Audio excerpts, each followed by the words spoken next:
The Yosemite by John Muir. Chapter 6 Part D. The Mountain Hemlock. As the juniper is the most stubborn and unshakable of trees in the Yosemite region, the mountain hemlock (Tsuga mertensiana) is the most graceful and pliant and sensitive.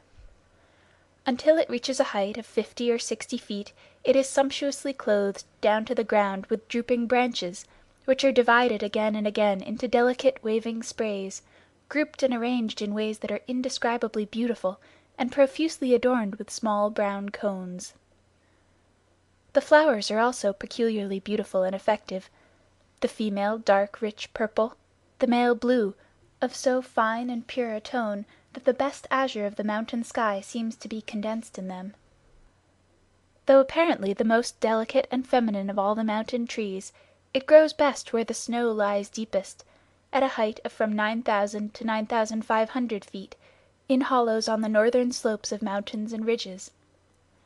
But under all circumstances, sheltered from heavy winds or in bleak exposure to them, well fed or starved, even at its highest limit 10,500 feet above the sea, on exposed ridge tops where it has to crouch and huddle close in low thickets, it still contrives to put forth its sprays and branches in forms of invincible beauty, while on moist, well-drained moraines it displays a perfectly tropical luxuriance of foliage, flowers, and fruit.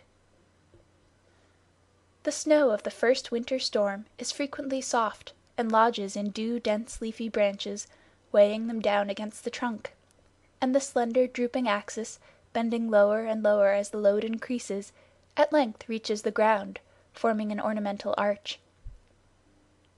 Then, as storm succeeds storm and snow is heaped on snow, the whole tree is at last buried, not again to see the light of day or move leaf or limb until set free by the spring thaws in June or July.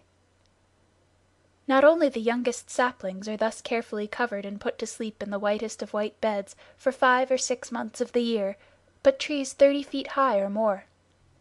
From April to May, when the snow by repeated thawing and freezing is firmly compacted, you may ride over the prostrate groves without seeing a single branch or leaf of them.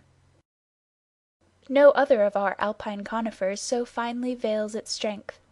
Poised in thin white sunshine, clad with branches from head to foot, it towers in unassuming majesty, drooping as if unaffected with the aspiring tendencies of its race, loving the ground, conscious of heaven and joyously receptive of its blessings, reaching out its branches like sensitive tentacles, feeling the light and reveling in it.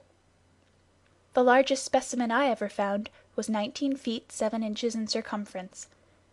It was growing on the edge of Lake Hollow, north of Mount Hoffman, at an elevation of 9,250 feet above the level of the sea, and was probably about 100 feet in height.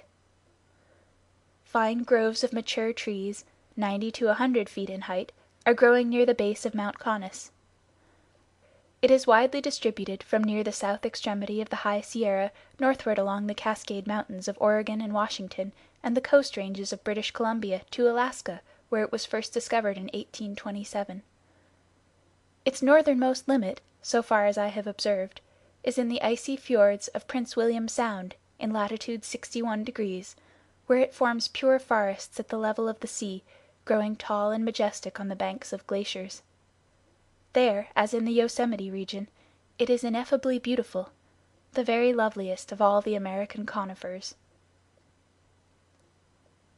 The White Bark Pine.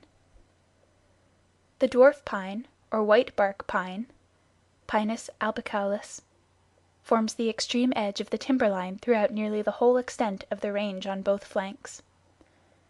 It is first met growing with the two-leaved pine on the upper margin of the alpine belt, as an erect tree from 15 to 30 feet high and from 1 to 2 feet in diameter, hence it goes straggling up the flanks of the summit peaks, upon moraines or crumbling ledges, wherever it can get a foothold, to an elevation of from 10,000 to 12,000 feet, where it dwarfs to a mass of crumpled branches, covered with slender shoots, each tipped with a short, close-packed leaf tassel.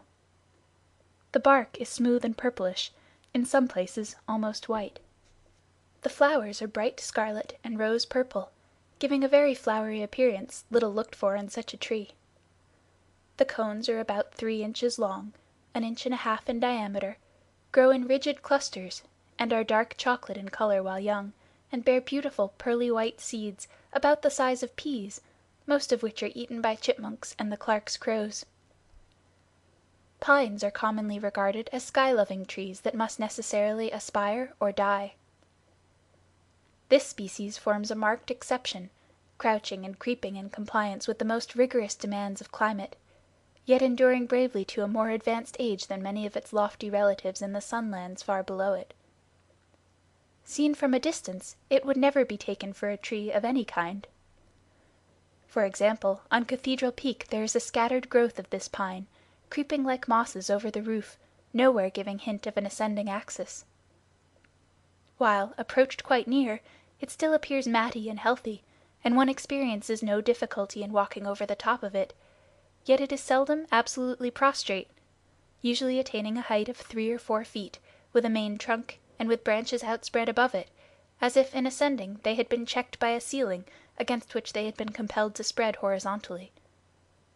The winter snow is a sort of ceiling, lasting half the year, while the pressed surface is made yet smoother by violent winds armed with cutting sand grains that bear down any shoot which offers to rise much above the general level, and that carve the dead trunks and branches in beautiful patterns.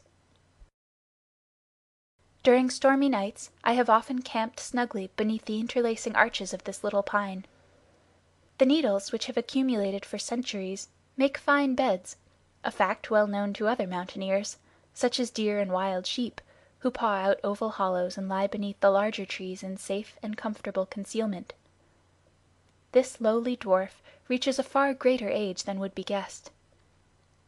A specimen that I examined, growing at an elevation of 10,700 feet, yet looked as though it might be plucked up by the roots, for it was only 3½ inches in diameter, and its topmost tassel reached hardly 3 feet above the ground. Cutting it half through and counting the annual rings with the aid of a lens, I found its age to be no less than 255 years.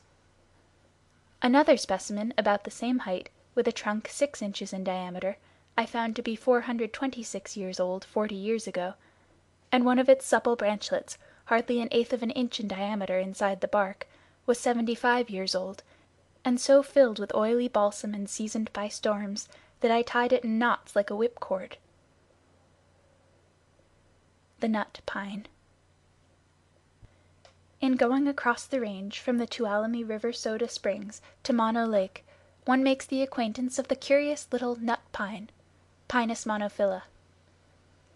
It dots the eastern flank of the Sierra, to which it is mostly restricted in grayish bush-like patches, from the margin of the sage plains to an elevation of from 7,000 to 8,000 feet. A more contented, fruitful, and unaspiring conifer could not be conceived. All the species we have been sketching make departures more or less distant from the typical spire form, but none goes so far as this. Without any apparent cause, it keeps near the ground, throwing out crooked divergent branches, like an orchard apple tree, and seldom pushes a single shoot higher than 15 or 20 feet above the ground. The average thickness of the trunk is, perhaps, about 10 or 12 inches. The leaves are mostly undivided, like round awls, instead of being separated, like those of other pines, into 2s and 3s and 5s. The cones are green while growing, and are usually found all over the tree, forming quite a marked feature as seen against the bluish-gray foliage. They are quite small, only about 2 inches in length, and seem to have but little space for seeds. But when we come to open them, we find that about half the entire bulk of the cone is made up of sweet, nutritious nuts, nearly as large as hazelnuts. This is undoubtedly the most important food tree on the Sierra, and furnishes the Mona, Carson, and Walker River Indians with more and better nuts than all the other species taken together.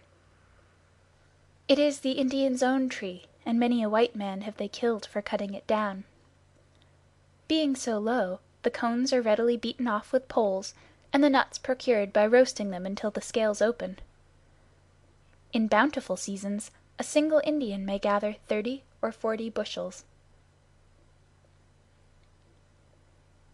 End of Chapter 6, Part D.